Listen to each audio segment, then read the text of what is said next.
Kemokal'dan herkese merhabalar. Hepiniz hoş geldiniz. Bugün sizler arkadaşlar Lamzu Maya X'i anlatacağım.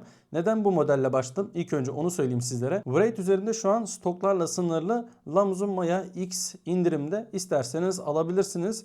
Ve benim çok sevdiğim bir mouse olduğunu şimdiden peşin size söyleyeyim. Tabii ki de eksileri var ama size anlatacağım. Öncelikle size sistemimi anlatayım. Benden hep tier list, işte tier list yap, şunu yap, sıraya koy bilmem ne diyorsunuz. Bakın ben bu mouse'u eğer kullanmasaydım inanın bana yine ön yargılı olacaktım ve bunu kesinlikle bu ilk 3'e sokmazdım. Ama şu an benim ilk 3'e sokabileceğim mouse'lar arasında. Yani ne demek istediğimi anlatabiliyor muyum arkadaşlar? Benden tier listeli istiyorsunuz ama ben kullanmadığım bir mouse hakkında bir şeyler söylemeye genelde çekiniyorum. Yine yapacağım ama bilin ki çok objektif olmayacak. Ben bu mouse'u kullandım. Gerçekten inanılmaz zevk aldığımı söylemek istiyorum. Siz de çay istemişsiniz. Buyurun çay burada. İsterseniz hep beraber sizler de getirin ve videomuza başlayalım. Öncelikle arkadaşlar Lamzu Maya X'in tasarımıyla başlamak istiyorum. Gerçekten çok agresif yapısı olmuş. Yani Lamzu diye adlandırıyoruz ama bu Lamzu'dan çok farklı bir mouse olmuş. Yazılımından tutun şekline kadar gerçekten en beğendiğim Lamzu modeli olduğunu söylemek istiyorum. Yine kutu içeriğinden herhangi bir şey eksik yapmamışlar. Skatez, grip tape, çanta ne varsa Allah ne verdiyse koymuşlar. Şekil olarak da aynı ama arkadaş mouse'unu tasarım olarak tamamen değiştirmişler. Böyle bir agresiflik var mouse'da ve benim çok sevdiğim bir mouse olduğunu söylemek istiyorum.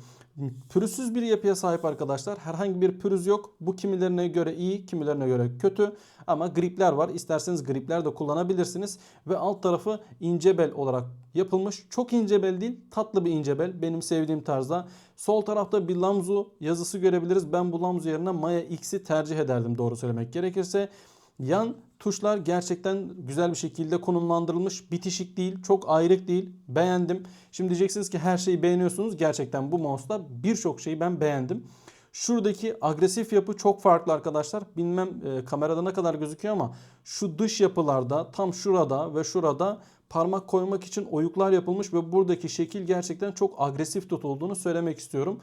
Dışarıdan baktığımızda gerçekten mükemmel olmuş. Arka tarafına baktığımız zaman ise arkadaşlar bir açma kapama tuşu ve skatezler. Skatezler olarak Razer'dan sonra ikinci olarak Lamzu benim en tercih ettiğim stok skatez oluyor.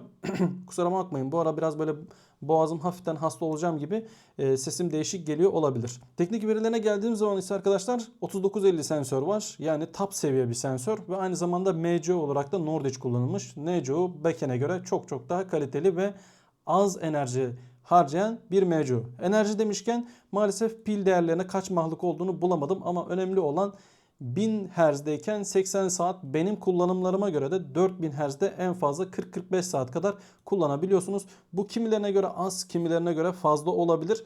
Yani bence tam idare değil, orta seviye. İnşallah bunları daha iyi seviyeye çıkaracaklarına inanıyorum.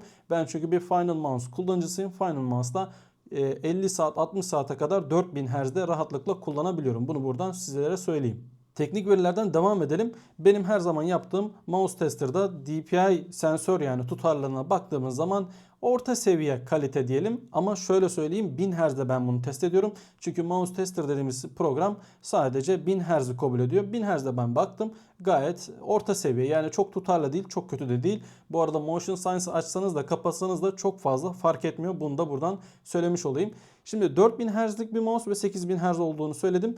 4000 Hz ve 8000 Hz'in ne farklılığı var derseniz işlemci olarak ben i5 12400F kullanıyorum. 4000 Hz'de %22, 8000 Hz'de %33'e kadar çıkıyor ve bu saf güç. Yani bakın içerisinde oyun vesaire açık değilken bu böyle. Oyun açıldığı zaman 8000 Hz'de tıkanıklılık yaparken 4000 Hz'de akıcı bir şekilde kullanabiliyorum. O i5 12400F'te. Tabii ki de siz daha iyi sensöre sahipsiniz. 8000 Hz'de büyük ihtimal rahatlıkla çalıştırabileceksiniz. Ama oyun içerisinde 8000 Hz'de yaklaşık %78'e kadar çıktı benim işlemci kullanımım. 4000 Hz'de ise %50-45'lerde geziniyor. Aklınızda olsun. Teknik veri olarak söyleyebileceğim başka bir şey yok. Switchlerine geldiğimiz zaman Lamzu için üretilmiş optik Omron switchler var arkadaşlar. Kaç milyon tıklama ömrü yazmadığı için söylemeyeceğim. Araştırmadım da şahsen. Çünkü bulamıyorum. Yani bu Lamzu Maya X'i çok fazla inceleyen arkadaş yok ve bende de öyle bir veri bulamadım. Kendi sitesinde yazmıyorsa zaten onların ayıbı. Benim bileceğim iş değil. Omron optik switch denildiği zaman aklımıza hemen bir soru işareti takılsın. Çünkü G Pro X2'de de aynı şekilde Omron optik switch kullanılıyor ve çift tıklama sorunu olduğu söyleniyor. Tabi onlarınki hibrit, bu değil. Yine belki buradan biraz daha iyi olduğunu söyleyebiliriz ama yine bir küçük bir soru işareti aklınızda olsun. Dilerseniz bir kalite kontrol, gıcırdama var mı, switch sesleri nasıl? Gelin hep beraber şunu şöyle topluca bir bakalım.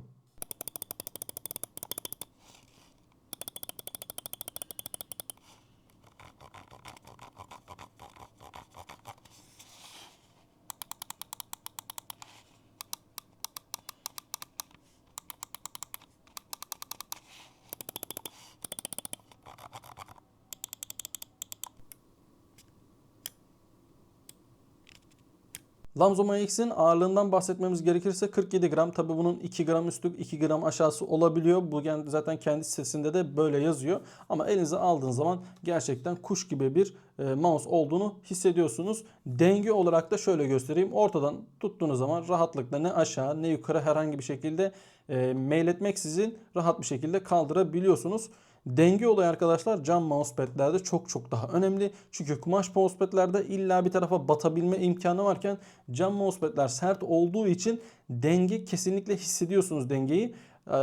Hatta ileriki incelemesini çekeceğim bir tane mouse'u bu yüzden çok fazla uzun süre kullanamadım. Zaten ileriki detaylarda göreceksiniz. Hem kumaş mousepad'de hem de cam mousepad'de kullandım ve herhangi bir şekilde sensöründe kaçırma olmadı. Zaten artık 3950, 3395'lerde Nordic kullanıldığı zaman genelde bu gibi sorunlar olmuyor. Bunu da buradan sizlere söyleyeyim. Evet, gelelim shape'ine arkadaşlar. Shape olarak bence G Pro X'e 2, 1 zaten aynı shape olduğu için G Pro X'e benzetilmiş bir shape var. Sadece şöyle alt tarafını göstereyim. Biraz daha G Pro X'e göre daha kalın bir tutma yapısı var. G Pro X'inki biraz daha ince gibi hissettiriyor. Evet, Elo Shape'e baktığınız zaman kesinlikle değerler neredeyse birbirine yakın olsa da elinizde tuttuğunuz an kesinlikle bunun farkına varıyorsunuz.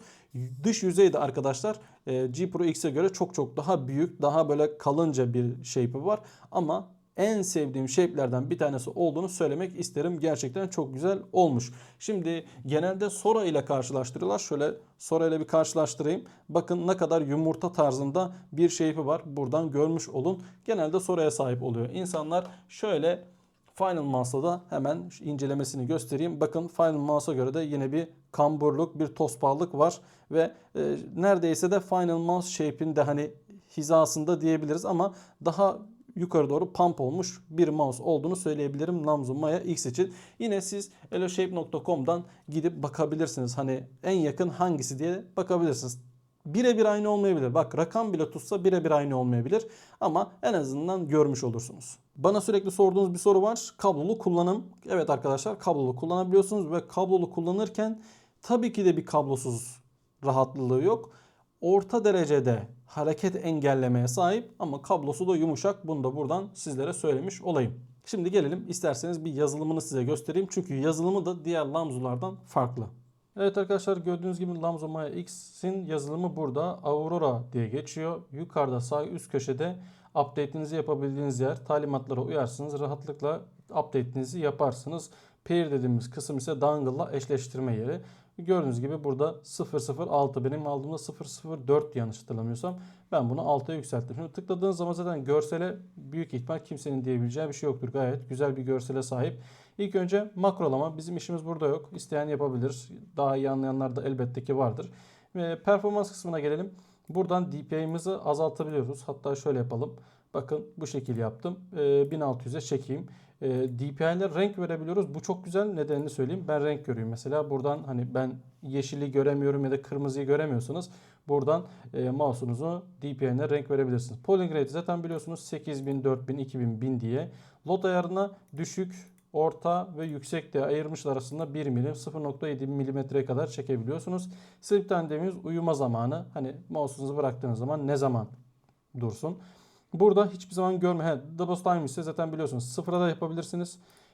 Ama burada sıfırda çift tıklama muhabbeti olabileceğinden dolayı her zaman olmuyor. Birçok zaman da zaten olmuyor. Olur da olmaz diye, ne olur ne olmaz diye konuşamadım. Ben 1 yapıyorum. Buradan istediğiniz zaman da mouse'u resetleyebiliyorsunuz.